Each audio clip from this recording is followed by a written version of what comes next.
Awesome, Rob. What was that song? It's called Spirit of the West by Yellowjackets.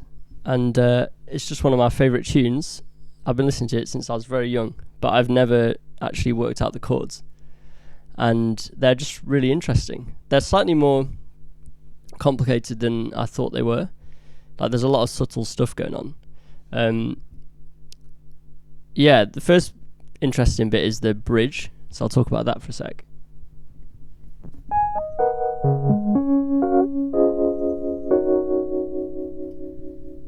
So yeah, even that section, like, when I was hearing it, I kind of thought it would be more like this. That type of thing, where like on the last note you get that nice resolution to the tonic, D flat major, but it doesn't resolve in that way, so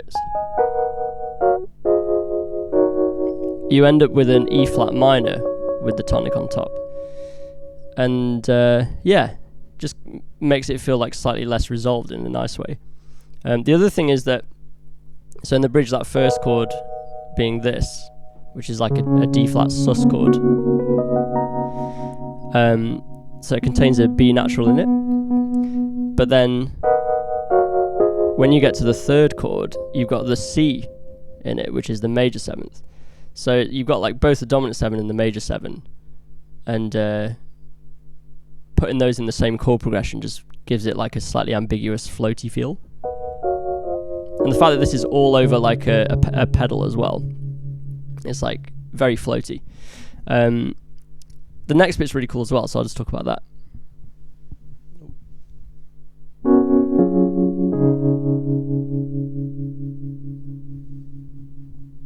So yeah, I really like those chords. The first one, which you can basically think of, it's like a G flat major triad over a B. And then the second one is a D flat major triad over a G flat. And then the third one is a D flat sus. So a cool thing about all three of those chords is that none of them contain the major third.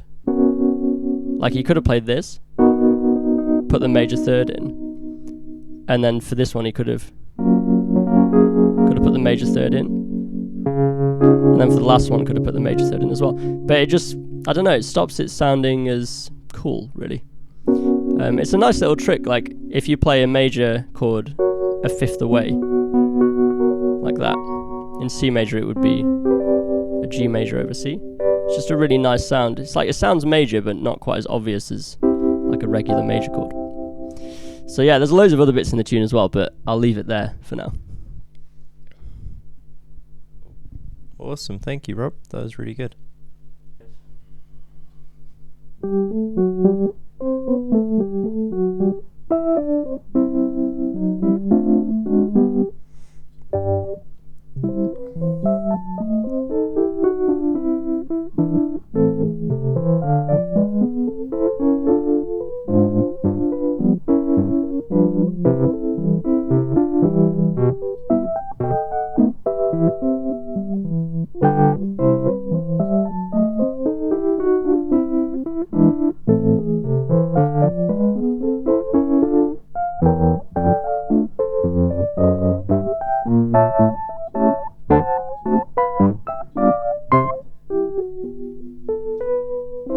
Woo! That was great, Cal. So what are you playing there then? Thank you very much, Rob. That was Rose Leaf Rag by Scott Joplin, and it's a very nice little song. It's a bit not different to his other ones, but it just has some nice little interesting bits. So maybe I'll do a little walkthrough of how it goes. So I just played the first section. I'll pass you the mic. So yeah, it starts with a little intro, which is quite nice.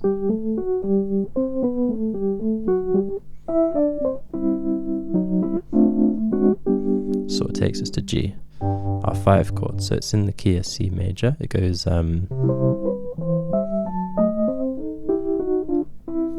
that first bit is really interesting. So we start in C major, but when we get here, we're playing a diminished shape. And you kind of think of this as the diminished of C, which would be like this.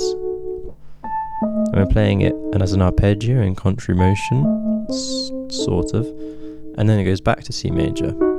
So we're kind of doing this movement, just expanded out. And then, yeah, the song goes on. It goes, does the same sort of phrase in the relative minor, A minor.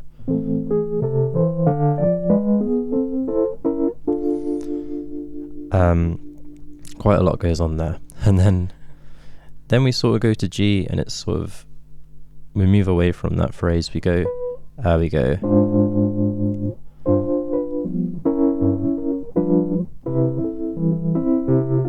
then we go into E minor.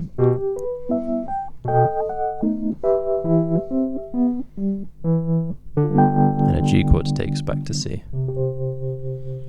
So that was a bit of a really quick run through of how the song sort of goes. But yeah, it's a really nice song, and it's got other really interesting sections. Maybe I'll go into it more next time. Great, thanks, Cal. I also really like that, just at the end there, the G chord, how it's over a D in the bass. Yeah. It's nice, yeah. And it's because you got the E minor before that, so it's like going down in stepwise, isn't it? E minor to G dominants are pretty not unusual, but not commonly seen. Yeah, it's not like your typical 2-5-1, is it? Cool. Thanks, Cal.